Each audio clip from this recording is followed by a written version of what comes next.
Hey everyone, it's Cordia from the Cobhouse Homestead. We've been quiet for a while, and if you follow anything in SA, South Africa, you probably figured out why. So, to sum it all up, basically, things are not that great on this side of the big lakes, depending on where you're watching from. But we have decided to figure it out. So the big question is, do you bug out or do you bug in? To those who don't know, the bug out is basically grab your stuff, go somewhere, stay safe. We are on a farm. It's the same as going to another farm.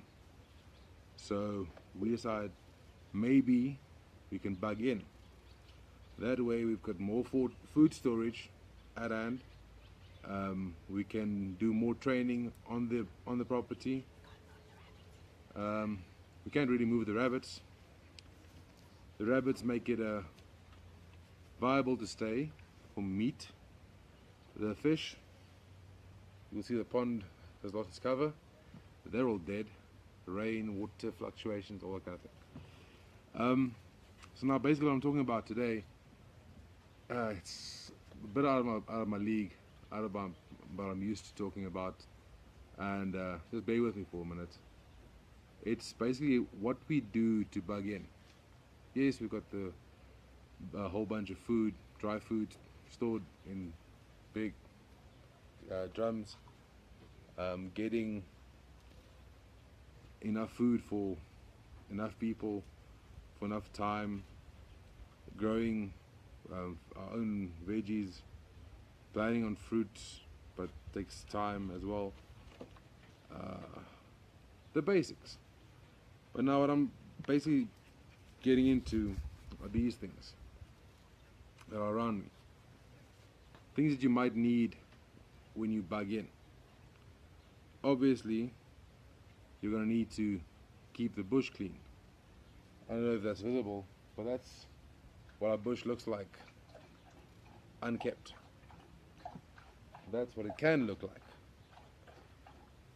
This is what you're going to use to cut down brush, cut down whatever you need to, and also it's quite handy during a home invasion. It's big, it's light, it's sharp, can be wielded in closed quarters, can block off attacks, and also people who tend to do the home invasions, they know what these things do. They use them themselves. That means they are kind of scared about these things. So it's fun to have as well. That's number one. It's a Lasher product. Don't know what it says anymore. But it's probably a Bowie knife, hatchet idea. Then you need a torch. This one is rather adjustable. It actually has the strobe feature as well. There you go. And also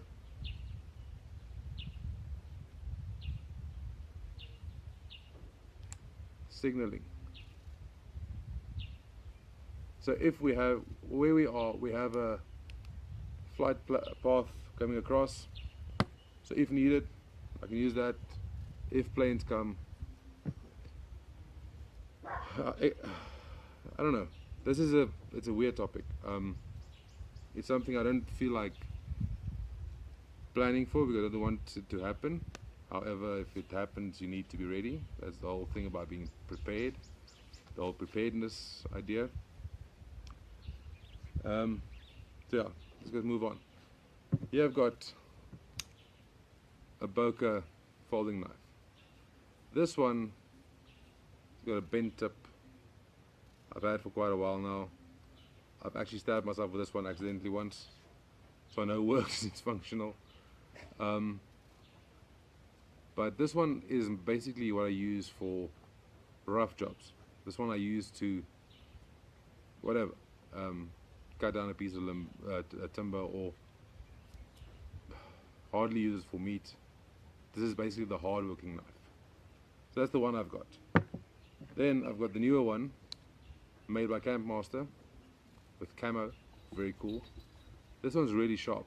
This one I use for meats. I can actually use this one for digging out splinters that I get often at work. That's what this one is for. And these are all in-house. I keep them strategically, obviously, for if I'm in the house, something happens, I know where they are, I get to it, and I have some training historically about how to use these in a combat situation. That is something you need to get, really. I've got this one as well, bought the same time as the other one. Multi-tool, carry this around with you, got one in the car. This one I have close by at all times. Just the basics, saw, flat, screwdriver, bottle opener, a very sharp knife, star, the basics, just to get yourself out of a pinch quickly. So that's that. Also, I think is good to have, but dusty. Sorry about that. This goes over your camera lens on your cell phone, and it magnifies, I don't know how much, but it lets you see. It's a little LED light thingy. You can see in there. It helps you see small things, so it comes in real handy if you need to remove splinters as well, or in worse scenarios, to get up close to an injury and stitch up or see where the bleeding is or something. I don't know. It's good to be prepared. That's that. And then this. It's pretty heavy. Looks very real. But it's airsoft. It's small. I got this for the wife and kid. It's to make them used to this.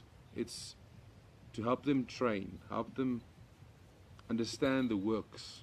Also, keep your finger off the trigger. It's got a very sensitive trigger, this one. So if you don't make sure your finger is off the trigger at all times, you'll just go off and shoot the dog or yourself in the foot or someone in the eye. Yes, it's dangerous. It's airsoft. Hard little ball, 6mm ball. It can hurt, but it doesn't hurt to train. I mean, it's got the whole slide action. Everything you need to train with is here. It's not that accurate, but it gets the idea through, from moving to triggering. That's the basic one. Also got this one. It looks more real. It's a 4.5mm BB, airsoft. Basic. Once again, keep your finger off the trigger. Have yourself getting to aim. Get used to the weight. We have a target up. Just so that we can get used to using these. If the chance arises, opportunity to get the real thing, it's pretty hard in South Africa at the moment. I would love to get a real one, but obtaining them legally is difficult. Obtaining them illegally is, well, I don't know criminals, so that's pretty hard, unless you're in school for some reason, then you can get them easily. So yeah, it's my first little prepping bug-in video. It probably doesn't make sense, but the point is of this whole video, we've entered a situation where, a time where the situation is dire. It's not something you can just look at and go, oh well, it's not gonna happen. Nah, not us. Not here. We're safe. It's bad. It's not a fun time anymore. It's a time when people are dying. Farm murders are real.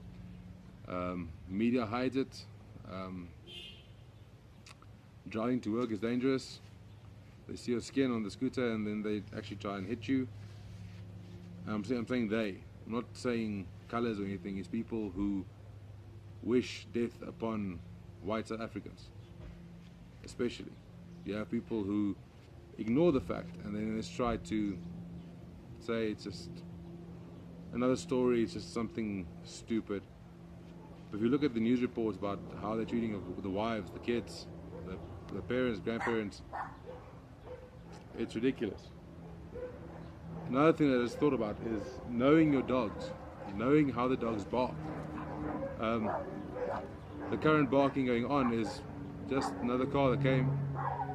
That's a plane. Know your dog's bark. If they bark and you think it's worth investigating, make sure you know where they are. Don't just go outside blindly, because most of the times people are ambushing you outside your own home. So know your home, know the bush, know your dogs, know what you're going into. I go out with this. This is all I have at the moment.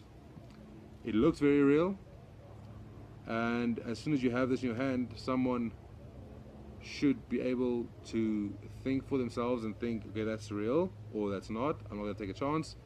Probably leave or and if you get face to face with someone, this thing will inflict pain. And if you have 19 of these little metal balls in the chamber and you can get them all fired off into the face area or the neck area, and someone will feel this and it will get them out of action for a little second, and you can come in close quarters and take them down, take away the weapon, do something, karate, ninja, I don't know. Yeah, it's probably a stupid video, but I'm going to post it anyway, as is, because why not? This is just the way I'm starting to get things in order for my house, for my family, to help them, train them, make them comfortable with these kind of things. It shouldn't be objects you're scared of. It shouldn't be a situation you're scared of. If we hear something outside that the dogs go crazy for, my wife knows, lock the door behind me, get to the daughter, and I will let them know when I'm okay. If I'm back and the dogs are fine, it's okay. Open up, I'll get back inside and we'll lock again. If I'm not back, don't open. Check the situation, survey the area, go out another door, get to a darker bush, get to the car. Don't start the car because then you're an easy target. Get away from the house, get away from the fight, protect the daughter, get out. I'm the first line, and that's the way it should be. But yeah, if you're watching this, thank you. It's silly, I know. I'm gonna do much more of these in terms of what to look out for in SHTF situation, what to do, what to expect, how to prepare for it. We've done a prepping video earlier on the channel, a long time ago actually. But just the basics. Just we're not at by any means professionals on these. I mean, I used to be a teacher. Now I'm a Boilermaker. It's not something that we grew up with, not something that we trained for. Well, I trained a little bit, but not preparedness. So do yourself a favor, get prepared, be ready for this kind of thing. If you're in South Africa, if you're not, if you're overseas, spread the word, get in touch with people, tell people about what's going on, find the truth, figure it out for yourself, make sure you know what's going on. Just get to the point. Get to the point where you know your own situation, know what's going on in your area. And if you're safe, good, really, great. And if you see that you are not safe, make a plan. Get together with people, a little arsenal for yourself and get yourself used to working with the tools. Get yourself used to being in a situation where you can protect someone. And that's me done rattling for now. I'll see you soon, and hope you enjoy this kind of content. Like, subscribe, comment, tell me what else I need, because I need more. This is not by any means the be all and end all of tools. So yeah, comment below, tell me what else I need, what you think, what you advise. Yeah, I'll see you next time.